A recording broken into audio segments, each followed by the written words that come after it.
Baik, Assalamualaikum warahmatullahi wabarakatuh. Perkenalkan, nama saya Gabriel Terus dengan NIM akhiran 033 dari kelompok 6 pada tutorial penelitian operasional 2. Pada kesempatan kali ini, saya akan menyelesaikan suatu permasalahan di tugas mingguan di modul yang kelima, yaitu analisis Markov dan game teori. Yang mana di dalam tugas mingguan shift 2 ini ada dua soal. Mulai dari soal yang pertama, yaitu di sebuah kota industri, dua penyedia layanan internet rumah yang paling baik digunakan adalah IndiHome dan BizNet. Pada awal tahun, 70% pelanggan menggunakan IndiHome dan 30% menggunakan BizNet. Dari hasil evaluasi tahunan, diketahui bahwa 90% pelanggan IndiHome tetap menggunakan layanan tersebut, sedangkan 10% beralih ke BizNet.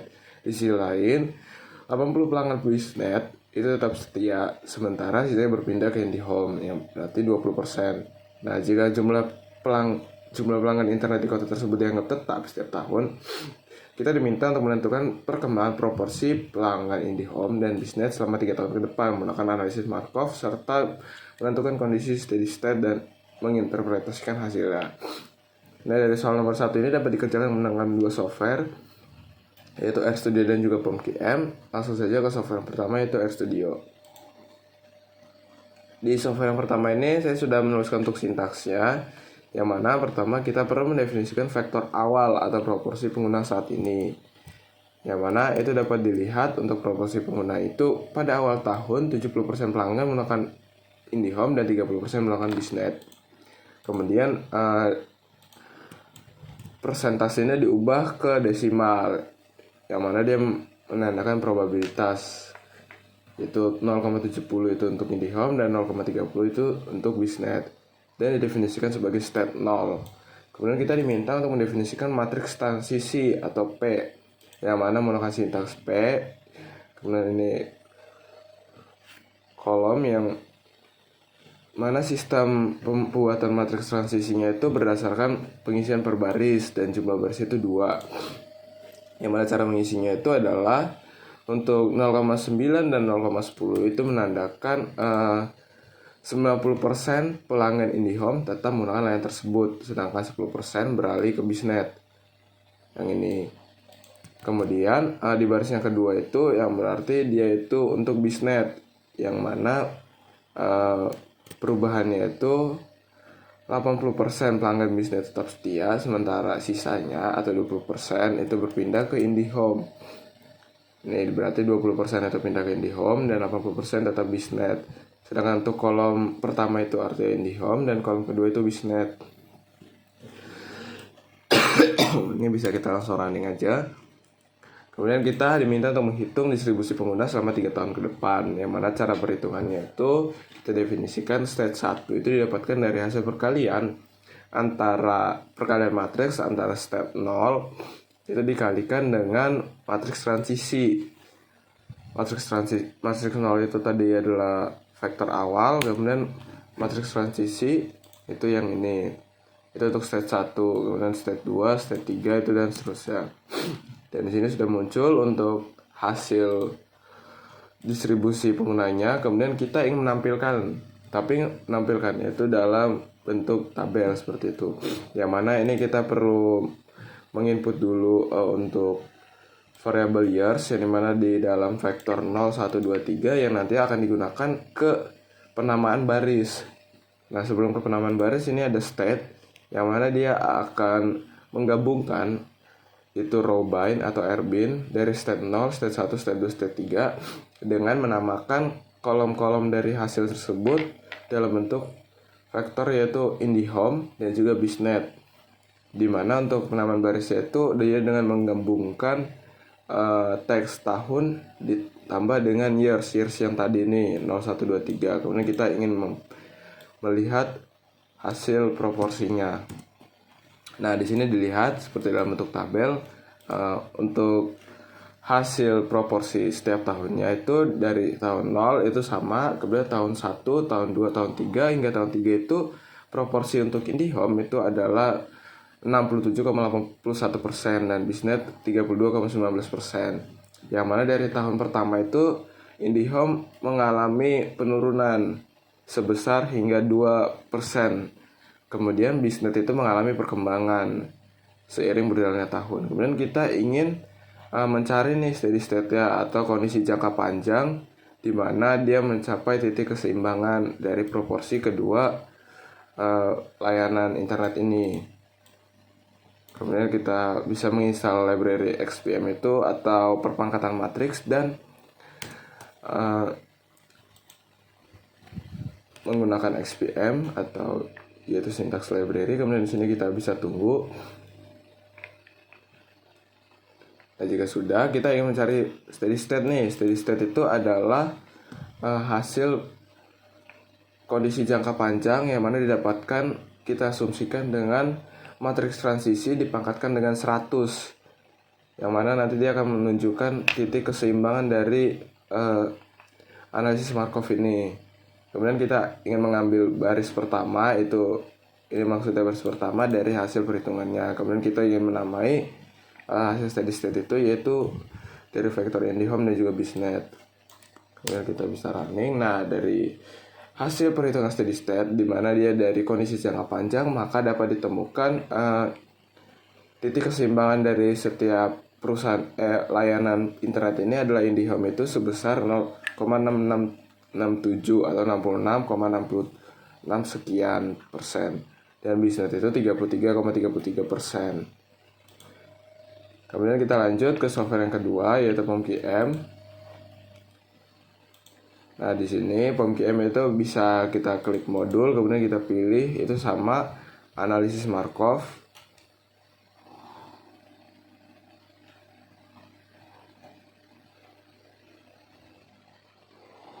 Ini Markov Analysis, kemudian kita pilih untuk jumlah itunya 2 karena ada 2 layanan. Nah, inisial ini adalah kondisi awal, itu sama seperti tadi itu pada awal tahun, itu berarti inisial di POMQM yang mana dia dapat ditulis dalam desimal. Namun di sini saya tidak tulis untuk 0 komanya karena saya langsung 0,7 agar langsung 0,7 seperti ini. Kemudian untuk BISNet itu inisial 0,3 dan di sini adalah matriks transisinya sama seperti di software RStudio tadi. Nah, kemudian untuk number of transition itu 3 karena kita ingin mencari perkembangan proporsi pelanggan selama 3 tahun ke depan. Kemudian ini bisa kita klik solve. Nah, dari hasil perhitungan software POMQM ini didapatkan untuk proporsi itu seperti ini, dan di akhir probabilitasnya itu didapatkan di tahun ketiga itu IndiHome itu mengalami penurunan hingga ke 67,81% dan juga BISNet itu mengalami kenaikan hingga 32,19%. Kemudian di sini juga ada steady state probability yang mana titik keseimbangan itu didapatkan di angka 66,66% untuk IndiHome dan BISNet 33,33%. Dimana dari hasil analisis Markov ini didapatkan bahwa di tahun ketiga itu penyedia layanan internet IndiHome itu mengalami sedikit penurunan peminat dibandingkan dengan awal tahun, yang mana dapat dilihat itu mengalami penurunan, sedangkan BISNet itu mengalami peningkatan peminat layanan internet BISNet. Namun dalam titik keseimbangan atau seiring berjalannya waktu, IndiHome ini masih tetap konsisten, yang mana penurunannya itu hanya sekitar 1% ke angka 66,66%, dan BISNet itu masih tetap mengalami pertumbuhan secara konsisten hingga 33,33%. Kemudian lanjut untuk soal nomor 2. Di soal nomor 2 itu ada dalam industri layanan kesehatan digital, Medicare dan Sehat Plus itu merupakan 2 penyedia layanan yang sedang menentukan strategi investasi teknologi untuk meningkatkan kualitas layanan dan keuntungan, yang mana kedua perusahaan memiliki 3 alternatif strategi, yaitu AI atau Artificial Intelligence Diagnosis, yang mana untuk mempercepat dan meningkatkan akurasi diagnosis pasien. Kemudian ada Telemedicine Platform atau TM untuk memperluas akses layanan kesehatan jarak jauh, serta Hybrid Health System atau HS yang dia dapat mengkombinasikan AI dan telemedicine untuk efisiensi dan fleksibilitas maksimal. yang mana setiap perusahaan akan memilih satu strategi secara bersamaan tanpa mengetahui pilihan pesaingnya, dan keuntungan yang diperoleh itu dalam juta rupiah bergantung pada kombinasi strategi yang dipilih oleh kedua perusahaan tersebut. Nah, berdasarkan kondisi tersebut, kita diminta untuk membuat tabel payoff dan merepresentasikan keuntungan masing-masing perusahaan. Kemudian diminta untuk menentukan strategi optimal menggunakan pendekatan teori permainan seperti maximin, minimax, dan keseimbangan Nash. Yang mana untuk tabel ini adalah tabel payoff ya. Dan di sini kita bisa dapat kerjakan menggunakan dua software juga. Yang pertama itu ada software RStudio. Nah, yang pertama kita lakukan adalah kita perlu menginstal nih package dari Episoft atau Real Programming dan juga Matlab atau manipulasi matriks. Ini bisa kita run, kemudian kita bisa tunggu hingga proses penginstalan selesai. Nah, jika sudah, kita bisa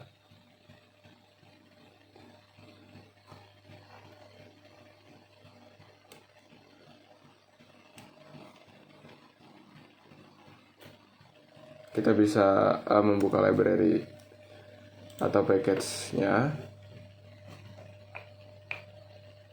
Nah, kemudian kita ingin membuat nih tabel matrix payoff yang mana didapatkan dari soal dan didefinisikan sebagai matrix payoff, dibuat dalam bentuk matriks dengan untuk kombinasinya itu adalah seperti ini, yang mana pengisiannya itu per baris dengan jumlah barisnya itu 3.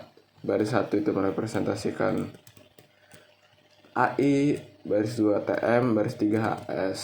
Nah, kemudian gini bisa langsung kita run aja, dan kita ingin melihat payoff matriksnya, dan sini sudah muncul ya untuk payoff matriksnya. Kemudian kita ingin mencari nih strategi layanan Medicare digital. Nah, karena Medicare digital ini ada di dalam baris, yang mana tujuan dari pemain baris itu adalah ingin memaksimalkan keuntungan. Makanya kita mencari maximin, yang mana kita pertama mencari nilai minimum dari setiap baris dulu dengan menggunakan sintaks seperti ini.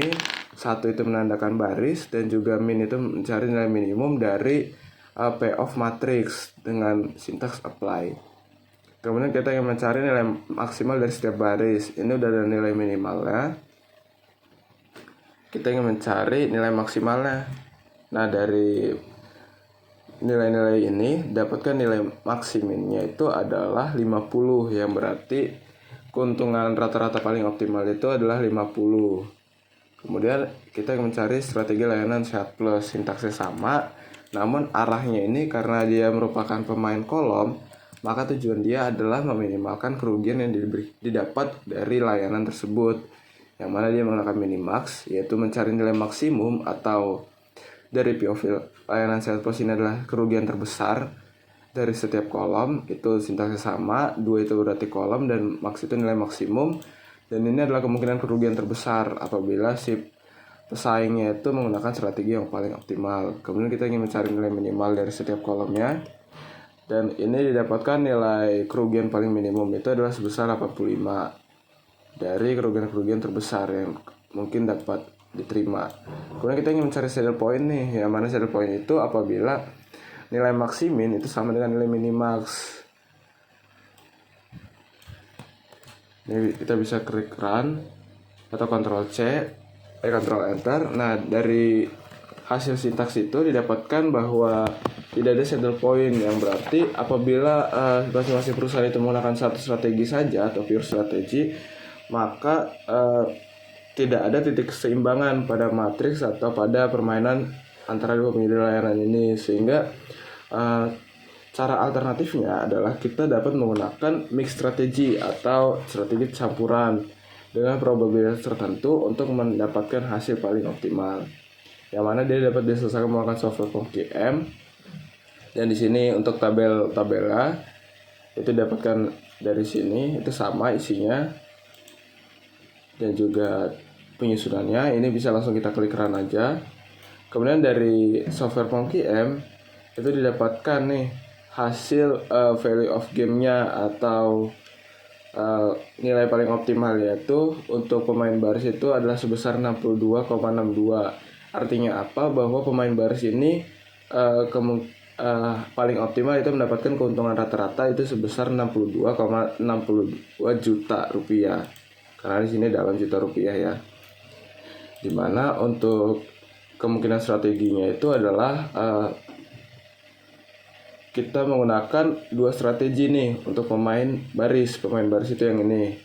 Yang mana strategi yang pertama itu menggunakan AI itu sebesar 71% dan juga menggunakan HS sebesar 29% tanpa mempertimbangkan TM karena TM ini kurang efektif.